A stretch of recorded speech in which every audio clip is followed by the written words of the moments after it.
We're joined now by Saul and Jim from the band. Welcome back to Glasgow, guys. Hello. Good to see you. Now, you're playing the SSE Hydro just across the river from us on Thursday, the 19th of May. Yeah. What can we expect from that night, from a night of checking out James in Glasgow? I don't know what we're going to do. I don't know. Play some music, maybe? Well, we get a few songs in there if we're lucky. Yeah. We tend to not write the set list until the day of the show, and usually just before we go on stage. So, yeah. We often argue about what we're going to do. All the One time. of the things that we, I suppose, is very dear to us is that we play the shows that we want to play, really, and so we tend to move things around night by night, keep ourselves interested, and give ourselves a little bit of a challenge. I mean, there'll be a lot of the new record, a big chunk of that, obviously. Disappointingly enough, for anybody who's coming just to hear the hits. And a few tunes off the last record, Le Petit More, and then a kind of, a few big sing-along, huge ones to kind of, send everybody off home happy sort of thing, A bit of mixture James through the 80s, I guess. I think we are very lucky that we've been going long enough that we've developed such a strong bond with our fan base that they come, I think, repeatedly to hear our new records and to be challenged a little bit, and I think we're very, very fortunate in that respect, because that's a very privileged position to be in, and I think it's especially true in Manchester and Glasgow. I suppose really the two cities in the country which are, where we have the most fervent support. We've got the amazing support in Glasgow. Yeah. Oh, amazing. And do you see then a similarity in the music scenes between Glasgow and Manchester? I think we've talked about this before, like second cities to some degree tend to have a bit of an attitude, like Manchester and London and maybe Glasgow and Edinburgh, I don't know, where there's a kind of a scene that's kind of, it's a bit left to its own devices, a bit kind of under the radar, to do its own thing.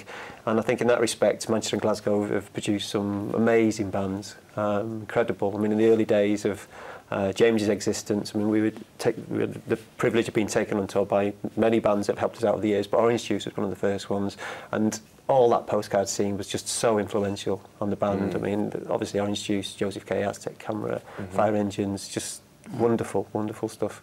Yeah, you mentioned obviously Glasgow, Manchester, but looking at Edinburgh, you played the festival, is that right? What was that like? What kind of audience did you get over in Edinburgh? Did you get a lot of the West Coast coming over as well? Big mix of people? I suppose there would have been some of that, but it was an opportunity also to play in Edinburgh. Edinburgh, I think, is is amazing for arts, especially during the festival. It's worldwide famous, obviously, but actually I think it suffers slightly from not having a decent-sized venue for a band like us. And I think this is one of the reasons why so many bands end up in Glasgow, actually.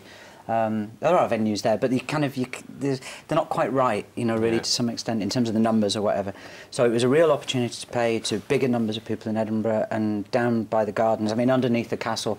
I mean, I'm not sure there's a more beautiful, iconic spot to play, maybe in many ways. So it was a remarkable evening and a real privilege to play there. And actually, I think we did an amazing show. But again, I feel like whenever we play Scotland, whether it's Tea in the Park or Belladrum that we've done recently, or Glasgow or Edinburgh, wherever we play in Scotland, we just have such a huge reaction from people, and it's really one of the big reasons why we're still a band. It's such a heartfelt, emotional response you get from people. People come for a great time, and that fuels you. I mean, we've had a massive support from the people of Scotland all through the years, and it's always a joy to come back. That's great. On the Scotland, keeping you guys going. And talking about the new album that you mentioned there, that your dedicated fan base like to be challenged. Is that what you've done with this new sound? Then, have you changed the sound a lot? I think our sound has slightly developed over the last couple of records. It's something that started with our last album, Le Petit More, and it's a natural process. It's not really anything that we've deliberately done, I don't think. There are some slightly more apparent electronic elements probably to both of those records, especially this one. But it's not anything that we've deliberately done. I'm not sure that we're very good at ever doing anything deliberately. We tend to fall into things and make a series of mistakes that end up either working or not working.